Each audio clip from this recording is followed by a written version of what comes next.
बिस्मिल्लाहिर्रहमानिर्रहीम। मौला या सल्लि वसल्लिम दाइमन अबदा अला हबीबिका खैरिल खल्की कुल्लिहिमी।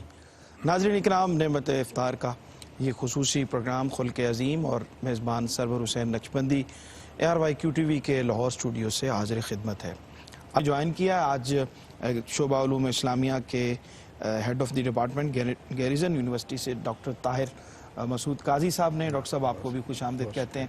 बहुत शुक्रिया आपकी तशरीफ़ आवरी का भी। जो इब्तदाई तौर पे हमें ये कहा कि खैर का जज्बा अगर गालिब हो तो शर की कुव्वतें मगलूब हो जाती हैं, और हमारी पूरी जो तरबियत का निज़ाम है हमारे दीन का, उसके अंदर खैर और भलाई को फैलाने का ही हुक्म दिया गया है। सरकार दो आलम सल्लल्लाहु अलैहि वसल्लम की सीरत की रोशनी में, और आपने ये भी फरमाया कि हसद नेकियों को ऐसे खा जाता है जैसे आग खुश लकड़ी को खा जाती है। इस तरह की बहुत सारी अहादीस जो हैं वो हसद और बुग़्ज़ के हवाले से मिलती हैं, और सीरत तय्यबा की रोशनी में बुग़्ज़ और हसद क्या इरशाद फरमाते हैं? डॉक्टर साहब ने बड़ा खूबसूरत इब्तिदा में फरमाया जनाब हसद के हवाले से। नबी करीम सल्लल्लाहु अलैहि वसल्लम की एक मुबारक हदीस मुबारक में आपने इरशाद फरमाया, ला तबागज़ू वला तहासदू, न बुग़्ज़ करो और ना हसद करो। दोनों को हुजूर अलैहिस्सलातु वस्सलाम ने ये इरशाद फरमाकर हमारी तरबियत फरमाई है।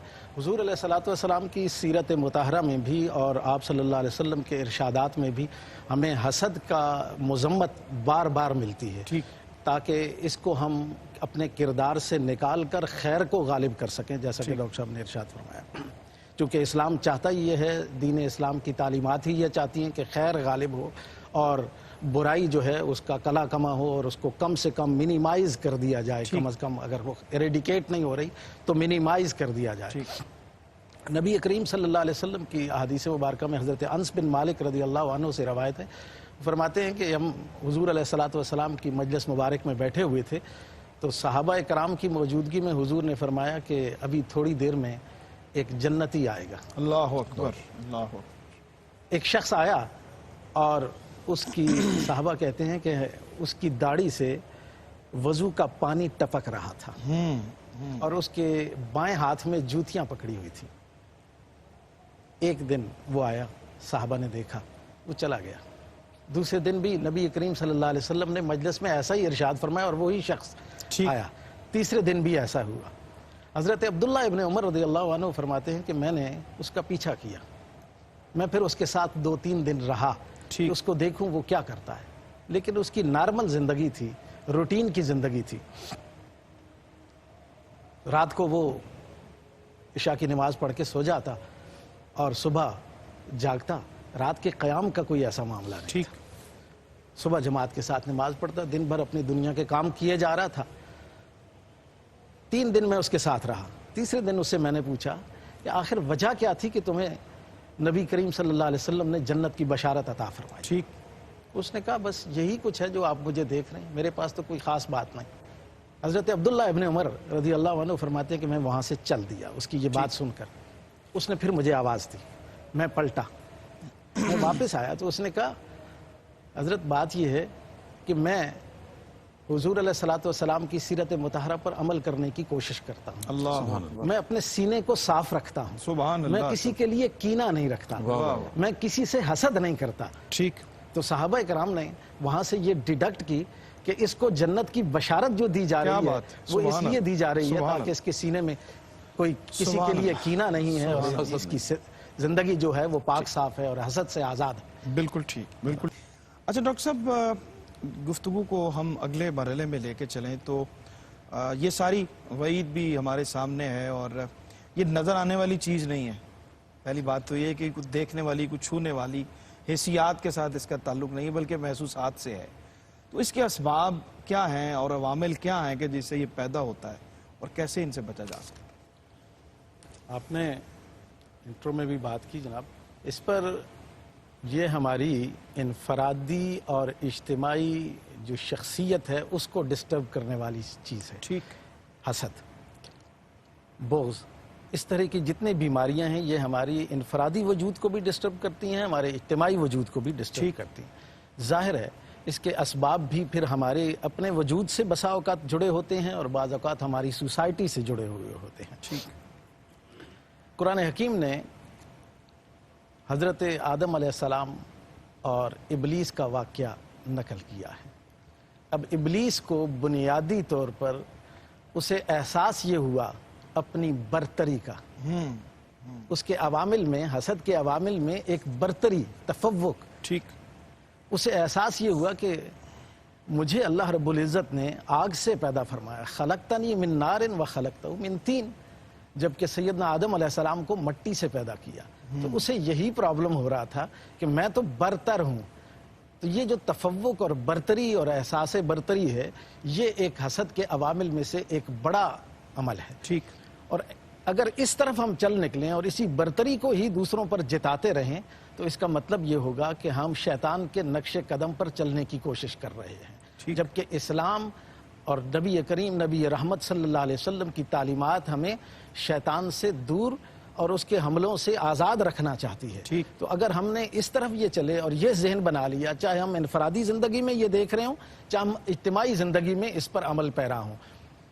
इमाम गज़ाली रहमतुल्लाह अलैह ने मिनहाजुल आबिदीन में ये बात लिखी है कि अल्लाह के फैसलों को न मानते हुए और अल्लाह के फैसले पर अपनी परेशानी का इजहार करते हुए जब आप कोई अमल करने लगते हैं तो अमूमन हसद में पड़ जाते हैं। ठीक ठीक, अमूमन हसद में पड़ जाते हैं।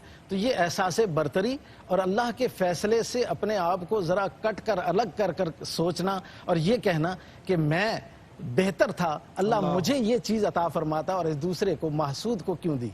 ऐसे ही दिल तंग कर लेना उसके अवामिल में से एक अमल है कि अपने दिल को तंग रखना और अल्लाह के फैसले से मुतमईन न होना। किसी को देखना कि ये इसकी मईशत बहुत बड़ी है, इसकी मईशत में ये मजबूत है, या हुस्न जमाल में ज़्यादा है, या इल्म में उसको बरतरी हासिल है, तो उससे जलते रहना, खुद अपनी एक आग जलाना अपने सीने में और खुद ही पुरते रहना। ये एक हसद के अवामिल में से एक तफव्वुक और बरतरी और ये चीज़ें शामिल हैं। बिल्कुल ठीक, बिल्कुल ठीक। ये जो जिक्र किया गया, इससे एक तो इनफरादी नुकसान तो इंसान को होता है, इसके क्या इज्तिमाई और मुआशरे पर भी इसके असरात होते हैं? हसद की वबा अगर फैल जाती है तो उसके असरात मुआशरे पर भी होते हैं, मुआशरती माहौल पर भी होते हैं, और इससे कैसे इज्तनाब किया जा सकता है, बचा जा सकता है? बिल्कुल जनाब, इसमें आपने दुरुस्त इशारा फरमाया है। और QTV का ये जो प्रोग्राम है रमज़ान शरीफ में बतौर ख़ास लअल्लकुम तत्तकून जो रोज़े का असल मकसद है, उसमें हमारी इनफरादी और इज्तिमाई शख्सियत दोनों को संवारने का काम मौजूद है। और ये जो इज्तिमाई और इनफरादी बीमारियां हैं उसको निशानदेही करके उसके इलाज की तरफ जाना। मैंने शुरू में अर्ज़ किया था कि तकब्बुर और तफव्वुक और ये बड़ाई और ये जो चीज़ें हैं, ये हमारी शख्सियत में जब दर आती हैं तो इससे फिर हम हसद की तरफ चल निकलते हैं, हसद के रास्ते पर चल निकलते हैं। नबी करीम सल्लल्लाहु अलैहि वसल्लम के इरशाद गरामी में एक बात मौजूद है कि आपने इरशाद फरमाया कि शाबान की 15वीं रात को अल्लाह रब्बुल इज़्ज़त मग़फ़िरत फरमाने वालों की मग़फ़िरत फरमाता है, मग़फ़िरत तलब करने वालों की मग़फ़िरत फरमाता है, रहम तलब करने वालों की पर रहम फरमाता है, लेकिन जिनके सीनों में कीना होता है अल्लाह उन्हें वैसे ही छोड़ देता है। जो बुग़्ज़ पाल के बैठे होते हैं, जो हसद का दाइया लेकर बैठे होते हैं, उनको अल्लाह रब्बुल इज़्ज़त वैसे ही बेतलबा और बेरहम और उन पर मग़फ़िरत की बारिश नहीं फरमाता। तो आप ये देखें कि हमारी इनफरादी वजूद को भी ये डिस्टर्ब करती है और हमारे इज्तिमाई वजूद को भी ये चीज़ डिस्टर्ब करती है। हम जब तकब्बुर की तरफ जाते हैं और फिर दूसरों को डिस्टर्ब करना शुरू कर देते हैं और हम ये उस दौड़ में लग जाते हैं कि दूसरा मुझसे आगे क्यों निकल गया है, इस क्यों के चक्कर में हम सिर्फ अपनी शख्सियत को डिस्टर्ब नहीं करते, हम इर्द गिर्द वालों को भी डिस्टर्ब कर रहे होते हैं। हसद भी करता है, खुद भी जलता है और महसूद को भी डिस्टर्ब कर रहा होता है। तो लिहाजा ये इनफरादी से निकल कर इज्तिमाई वजूद को डिस्टर्ब करने वाली बीमारी है। तो इससे बचने की बहुत ज़्यादा ज़रूरत है। फिर ऐसे ही कोई चुगली करता है तो चुगली में भी असल में उसके पास हसद का वो मर्ज में मुब्तला होता है, तो किसी के लिए किसी की चुगली करना शुरू कर देता है। तो अपने आप को भी डिस्टर्ब करेगा, उस माशरे को भी डिस्टर्ब करेगा, उस इदारे को भी डिस्टर्ब करेगा, अपने पूरे ओहदे को भी डिस्टर्ब करेगा। हर तरह की यानी हर सतह पर यह डिस्टर्बेंस मौजूद होती है हसद की वजह से। बिल्कुल ठीक है।